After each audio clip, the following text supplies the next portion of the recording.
这几天3倍做空中国的 ETF Yen 一天之内暴跌了 25%。 看到这个消息，不禁让我感慨万分。曾经我在 Yen 上前后共计投资了3万多美元，在今年3月份，我在计算我的收益的时候发现，2024年1月到3月份港股在跌，但是我居然没有挣到什么钱。如果不是3月份醒悟并抽身，否则损失将非常惨重。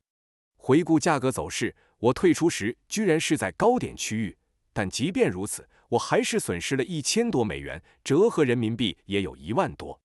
这次的经历给我带来了深刻的教训，即使认为自己对大趋势的判断是正确的，也不能忽视人为操控因素以及类似 Yen 这种高杠杆 ETF 所带来的巨大耗损。接下来，我简单回顾一下之前视频中提到的几个关键观点。伴随中国经济高速增长的结束，多年积累起来的问题逐步显露，对于经济下行的预期越来越成为众多投资者的共识。有钱人选择带着资本跑路，有人想通过美股股市上的3倍做空中国的 ETF， 在经济下跌的过程中实现资产升值。我也是持同样的预期观点的，特别是伴随的各项政策在香港的实施，香港已经不再是之前的香港了，资金外流，市场萎缩。投资了 Yen 大约5个月的时间，算完以后才发现，自己开始一头扎进去的时候是自己想当然了，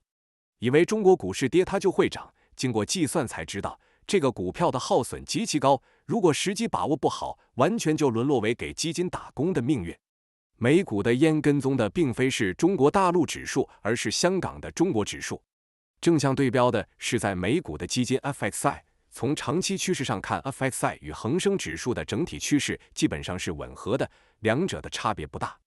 下面我们来看看 Yen 的耗损到底有多大。需要说明的是，为了计算简单，都没有计算 FXI 和 Yen 的股息收益。投资 Yen 一定瞅准时机，短期获利卖出，否则在摩擦中把本金给磨没有了。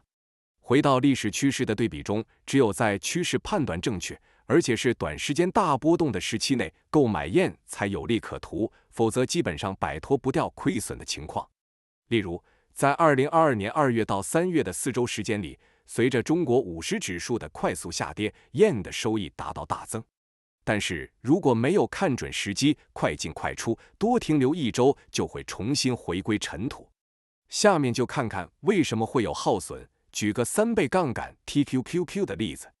假设纳斯达克100指数是1万点，第一天涨 10%， 第二天跌了 10%， 变成了9900点，指数累计下跌100点，即 1%。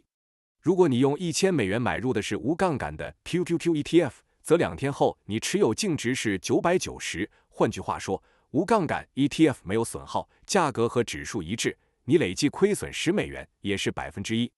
如果你用1000本金买入了 TQQQ， 如果纳斯达克100指数按照我们上面说的，第一天涨 10%， 则 TQQQ 会涨 30%。 为什么呢？因为它是纳斯达克100做多3倍基金，基金经理会借给你2000，所以总额变成3000，相当于3倍杠杆。由于指数上涨 10%， 变为3300，然后你还掉从基金经理处借的2000美金，你的账户变成了1300美元，净赚300。也就是基金经理借给你的2000赚到的收益也属于你的，所以最后你赚了 30%。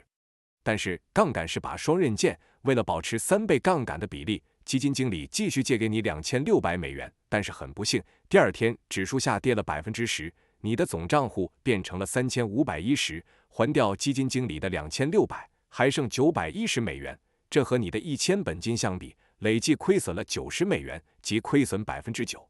指数第一天涨 10%， 第二天跌 10%， 最终也才跌 1%， 而 3X 杠杆 ETF 却跌了 9%。